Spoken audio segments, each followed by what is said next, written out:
Guys, welcome back to our channel. তো 10 তারিখ থেকে তো ভেবেছিলাম পরপরই ভিডিও দেবো, কারণ অনেকটা গ্যাপ হয়ে যাচ্ছে ভিডিও দেওয়ার মাঝখানে। বাট দিতে পারিনি কারণ ফোনটা গেছিলো একটু খারাপ হয়ে। তো এখন ফোনটা সারিয়ে এনেছি। তো চলো, মিশো থেকে একটা পার্সেল এসে গেছে, সেটাই মা ওপেন করছে, সেটাই তোমাদেরকে দেখাবো। অ্যাকচুয়ালি আমাদের মিক্সিটা প্রায় 10-12 বছর হয়ে গেছে, কিন্তু মিক্সির কাপগুলো এতদিন ভালো থাকেও এখন আর ভালো নেই, মানে খুলে যাচ্ছে, কেমন একটু ক্ষয়ে গেছে। তারপরে তোমাদের কি বলবো, ব্লেডের ধারটাও কমে গেছে।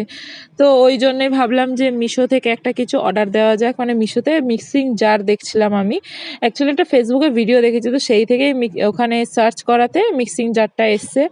তো প্রথমে ভাবছিলাম যে সাইজে হবে, ঠিক হবে কি হবে না, এই ভেবে অর্ডার দিচ্ছিলাম না। তা ভাবলাম দিয়েই দিই, তারপর দেখা যাবে।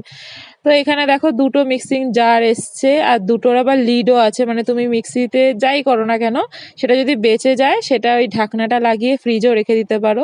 তাতে হাইজিনটা তো মেনটেনই হয়, আর মানে সুবিধাও হয়, পড়ে ঠরে যাওয়ার ভয় নেই। তো এই মিক্সির জারটা যখন আমি মিক্সিতে ঘুরিয়ে দেখলাম একদম পারফেক্ট ফিটিং হয়েছে, আর খুব স্পিড, মানে জেট স্পিড বলতে পারো। তোমরাও নিতে পারো, তোমাদের যদি লাগে তাহলে কমেন্ট করো, আমি অবশ্যই লিংক দিয়ে দেবো কমেন্ট বক্সে।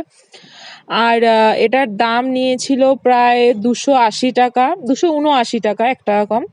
তো ভালোই ছিল কোয়ালিটি, কিন্তু প্লাস্টিকের মানে ফাইবারের কোয়ালিটিটা একটু মানে দাম অনুযায়ী কম ছিল আর কি। মানে আমার মনে হয় আরেকটু ভালো হলে ভালো হতো, যেহেতু এটা ফুড গ্রেডের মনে হচ্ছিল না আমার, ওই জন্যই বললাম। তো একটা লিডে একটু ফুটো ছিল, মানে একটুখানি ভেন্টিলেশন ছিল, আর একটা লিডে ছিল না, কেন দিয়েছিল ওটা জানি না। তো তোমাদের যদি ভিডিও অবশ্যই ভালো লাগলো, অবশ্যই লাইক কমেন্ট করো। Thank you, by.